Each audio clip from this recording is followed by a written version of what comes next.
कपिल सिब्बल आणि देवदत्त कामत हे एक शेवटचा दिवस आहे, युक्तिवाद करतील. सर्वोच्च न्यायालयानं आम्हाला जितका वेळ हवा आहे तेवढा दिलेला आहे. तुम्ही जो म्हणताय तो अपात्रतेचा वेगळा विषय आहे. आता जो युक्तिवाद सुरू आहे तो युक्तिवाद पक्ष आणि चिन्ह या संदर्भात निवडणूक आयोगानं जे शेण खाल्लेलं आहे, जे आमचा पक्ष आणि चिन्ह अमित शहा आणि निवडणूक आयोग ह्यांनी एकत्र येऊन पार्टनरशिपमध्ये शेकडो कोटी रुपयांना विकलं. आमचा पक्ष आणि चिन्ह विकलं मिंदे गटात. त्याचा आकडाही सगळ्यांना माहिती आहे. हे काही धर्मादाय काम नाही आहे ना, हे धार्मिक काम धर्मादाय हिंदुत्वाचं नाही. अमित शहा आणि निवडणूक आयोग या दोघांनी मिळून शेकडो कोटी रुपयाचा व्यवहार करून शिंदेबरोबर मिंद्यांबरोबर आमचा पक्ष बाळासाहेब ठाकरेंचा हिंदू हृदय सम्राटांचा पक्ष आणि चिन्ह धनुष्यबाण हे मिंदेला विकलं. भ्रष्टाचार हा सगळ्यात मोठा. तर त्याच्यावर युक्तिवाद सुरू आहे की निवडणूक आयोगानं कसा भ्रष्टाचार केला, संविधानाची कशी हत्या केली, नियमांचं कसं उल्लंघन केलं, ह्याच्यावरती हा युक्तिवाद सुरू आहे. याच्यामध्ये पुन्हा अपात्रतेचा विषय आलेला आहे. अपात्रतेसंदर्भात धनंजय चंद्रचूड यांच्या नेतृत्वाखालच्या खंडपीठानं काही निरीक्षणं नोंदवली. तेव्हा ते घटनापीठ होतं 7 जणांचं. त्याच्यामुळे तो जो विषय आहे अपात्रतेचा आणि व्यापक देशातल्या अपात्रतेसंदर्भात, देशामध्ये जेव्हा अशा घटना घडतात, पक्ष चोरणं, आमदार फोडणं आणि मग अपात्रतेसंदर्भात निर्णय न घेणं वेळेत आणि मग अपात्रच व्यक्तीला मुख्यमंत्री करणं, जसं आपल्या महाराष्ट्रात झालं, त्या संदर्भात 7 सदस्यीय खंडपीठानं या संदर्भात एक निर्णय घेऊन दिशा ठरवावी अशी ती भूमिका आहे. पण राऊत साहेब, या सुनावणी दरम्यान तुम्ही ज्या प्रतिक्रिया व्यक्त करता आहेत, शिंदे शिवसेनेच्या नेत्यांचं असं म्हणणं आहे की राऊत साहेब अशा पद्धतीने प्रतिक्रिया व्यक्त करतात जणू राऊत साहेबच सर्वोच्च न्यायालयाचे सरन्यायाधीश. असं काहीच मी म्हटलेलं नाहीये. मी कधीही या भूमिकेतून मत व्यक्त केलं नाही. दिल्लीमध्ये सर्वोच्च न्यायालयाची सुनावणी संपल्यावर जेव्हा पत्रकार विचारतात की आज काय झालं, तेव्हा मी आतमध्ये घडलेल्या आमच्या भूमिकेविषयी सांगतो. न्यायालयानं केलेलं जे मत व्यक्त आहे केलेलं त्याच्यावर बोलतो. पण माझं एक वाक्य मात्र कायम असतं, निवडणूक आयोगानं शेण खाल्लं, आमचा पक्ष विकला, आमचं चिन्ह विकलं, त्या संदर्भात हा युक्तिवाद सुरू आहे. हे माझं मत कायम आहे. त्याच्यामध्ये मी कशाला सर्वोच्च न्यायालय, मला माहिती आहे तुमच्यापेक्षा जास्त कोर्टबाजी आम्ही पाहिलेली आहे. तुम्ही आत्ता कोर्टात जाताय हो. तुम्ही कधी साधे तुरुंगात गेला नाही, जेलमध्ये गेला नाहीत, आंदोलन केलं नाही, लाठी खाल्ली नाही. आम्हाला काय तुम्ही शिकवताय?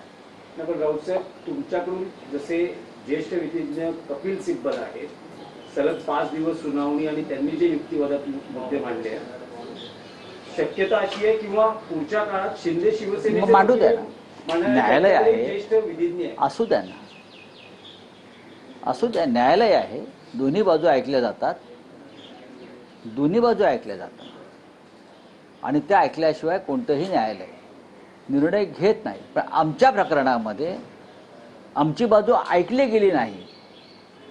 निवडणूक आयोगात आधीच्या सुनावणीत हे आम्ही सांगतो आहोत. आणि जे वारंवार म्हणतोय निवडणूक आयोगाने शेण खाल्लं, निवडणूक आयोग विकला गेला आणि त्याने आमचा पक्ष आणि चिन्ह विकला शेकडो कोटींना, हा व्यवहार मी वारंवार सांगितलेला आहे.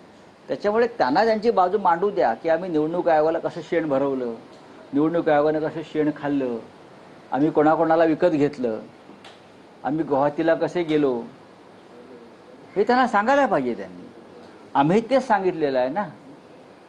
एक जो आमदार अपात्र होणार आहे पक्षांतरानंतर अँटी डिफेक्शन लॉनुसार, त्या अपात्र ठरणाऱ्या व्यक्तीला तुम्ही राज्याचा मुख्यमंत्री केलं, हे देशाच्या घटनेच्या विरोधात, संविधानाविरोधात, 10th शेड्यूलच्या विरोधामध्ये आहे. इथेच शेण खाल्लेलं आहे सगळ्यांनी बसून सामुदायिक. आणि त्याचे निर्माते अमित शहा जे आता पळतायत तोंड लपवून. फक्त काल पार्लमेंटला मुखदर्शन दिलं आणि निघून गेले. संसदेचं अधिवेशन पार पडलं मात्र त्यात फलित काहीच निघालं नाही. कारण राहुल गांधी परराष्ट्र धोरणाविषयी बोलताना म्हटले की यांचं परराष्ट्र धोरण म्हणजे गळाभेट आहे. नाही, गळाभेट नाही बोलले, मिठ्या मारणं, जबरदस्तीच्या मिठ्या मारणं. काल राहुल गांधींनी त्याचं प्रात्यक्षिक केलं गेलं. काल राहुलजींनी त्याचं डेमॉन्स्ट्रेशन तुम्ही म्हणता प्रेझेंटेशन प्रात्यक्षिक बरं का अख्ख्या जगाने ते पाहिलं आणि देशाच्या प्रधानमंत्र्याची छिथू झाली. परराष्ट्र धोरण ही फार मोठी गोष्ट आहे भारतासारख्या देशासाठी. परराष्ट्र धोरण जे विदेश मंत्रालय आहे ते फार जागतिक स्तरावर देशाची प्रतिमा वाढवण्यासाठी मजबूत करण्यासाठी काम करतं.